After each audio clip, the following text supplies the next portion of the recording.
Himalayan வணக்கம். இன்னைக்கு நம்ம கோயில்பட்டிலிருந்து சாத்தோகன் நோக்கி போய்கிட்டு இருக்கோம்.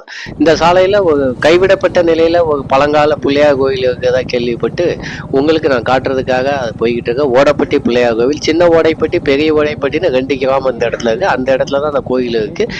அது 20 வருஷத்துக்கு முன்னாடி இந்த கோவில் இந்த பக்கத்துல இருந்து மதுரையை நோக்கி போற எல்லா வண்டிகளுமே இங்க நின்று கும்பிட்டு போனாங்க. இன்னைக்கு கைவிடப்பட்ட நிலையில காணப்படுது. ஏன் அப்படின்னா, ஒருவேளை கடவுள் மக்களால விரும்பப்படலையா அப்படின்னு நீங்க நினைக்கலாம். அப்படி எதுவும் கிடையாது.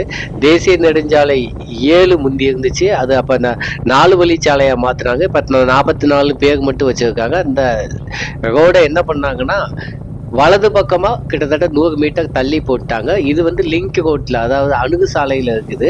அதாவது அணுகு சாலை சுத்தி அந்த தேசிய நெடுஞ்சாலையை சேர்ந்துரும். அதனால மக்களுக்கு இந்த கோவில் இருந்ததே ஒரு தலைமுறைக்கு தெரியாம போயிடுச்சு. அன்னைக்கு இவ்வளவு மக்களால வணங்கப்பட்ட ஒரு மிக முக்கியமா இருந்த கோவில், இன்னைக்கு அந்த கோவில் இருக்கு இடம் தெரியாம பாருங்க.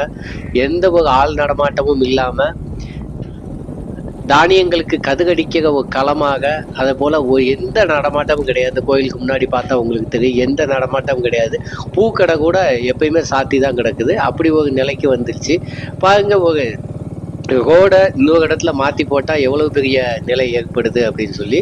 இப்படித்தான் நம்ம தமிழ்நாட்டிலே பல இடங்கள் கைவிடப்பட்ட நிலையில காணப்படுது. அதாவது ஒரு காலத்துல மிகவும் முக்கியமா மக்களால வணங்கப்பட்ட இடமா இருக்கும், அல்லது மக்களுக்கு முக்கிய தேவையின் அடிப்படையில உண்டான மார்க்கெட், இந்த மாதிரி முக்கியமான கடைகள் இருக்கும். அது குறிப்பிட்ட காலத்துக்கு அப்புறம் நீங்க பாத்தீங்கன்னா அந்த பக்கம் யாருமே போக மாட்டாங்க, பாலடைந்த நிலையில போயிடும். அப்படித்தான் இந்த கோவிலும் இன்னைக்கு கைவிடப்பட்ட நிலையில மக்களால வணங்கப்படாத, அதான் கடவுளுக்கு சக்தி இருக்கா, மக்களுக்கு நம்பிக்கை இருக்கா அப்படிங்கிறது 2வது விஷயம். ஆனா இது இந்த இடத்துல கைவிடப்பட்ட நிலையில காணப்படுது. முன்பு மக்கள் கூட்டம், அதாவது எப்பயுமே இந்த இடத்துல இருந்துகிட்டு இருந்தது, மக்கள் கூட்டம் எதுவுமே கிடையாது. இதான் அந்த ஓடப்பட்டியோடைய பஸ் ஸ்டாண்டு.